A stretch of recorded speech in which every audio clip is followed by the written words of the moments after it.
Au début, question communication, l'humain était assez limité. Mais rapidement, il diversifia les moyens d'échanger et de recueillir des informations de plus en plus diverses. À la fin du XXe siècle, il inventa l'ordinateur.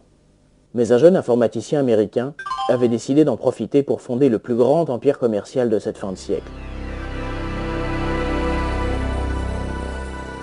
Big Bilou n'était pas un génie de l'informatique, mais il présentait bien. Il avait breveté un nouveau système d'exploitation qui ne fonctionnait pas très bien, mais était très bon marché.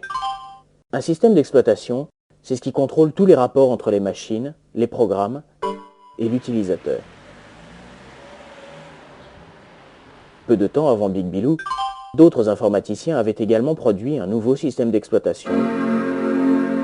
Le premier à utiliser une souris, permettant de cliquer sur des icônes pour ouvrir des fenêtres. Bref, le premier système d'exploitation utilisable par un individu lambda.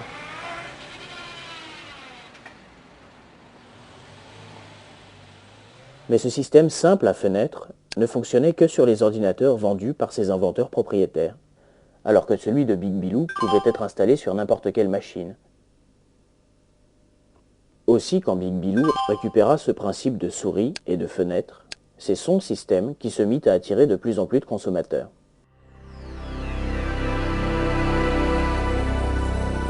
Big Bilou s'arrangea ensuite avec les constructeurs d'ordinateurs personnels pour qu'ils équipent leurs machines uniquement avec son système.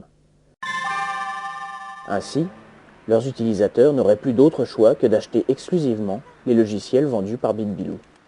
Dès lors, Big Bilou n'eut plus qu'à sortir tous les 2 ans de nouveaux programmes, ainsi qu'une version un peu moins défectueuse de son système d'exploitation, pour s'assurer que les consommateurs achètent régulièrement ses produits.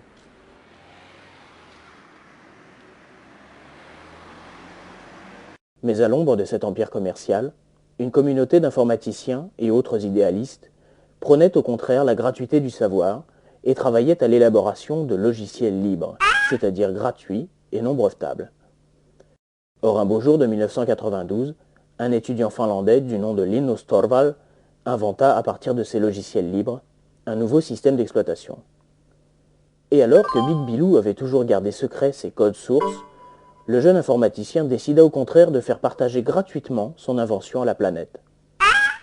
Ainsi naquit le système GNU Linux, qui se développa très rapidement grâce à Internet et devint l'ennemi juré de Big Bilou en tant que noyau du combat pour les logiciels libres. Big Bilou a toujours été le plus fort dans l'art de la guerre commerciale. Il équipe aujourd'hui 96% des ordinateurs de la planète. Il ne s'agit pas d'un monopole, son principal concurrent détenant 3% du marché, mais le Quidam ne sait même plus qu'il pourrait taper des textes ou naviguer sur Internet grâce à d'autres logiciels que les produits de Big Bilou.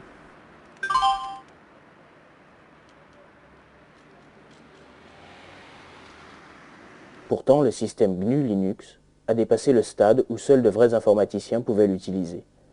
Aujourd'hui, des distributeurs proposent des versions préfabriquées du système GNU Linux, utilisables par des non-initiés et permettant tout ce que les produits de Big Bilou permettent, mais en plus solide, plus fiable, plus résistante aux virus, et gratuitement.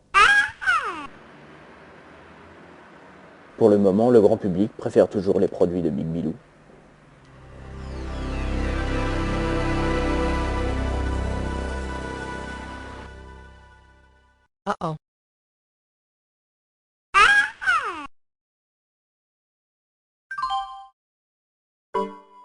Join us now and share the software. You'll be free, hackers, you'll be free.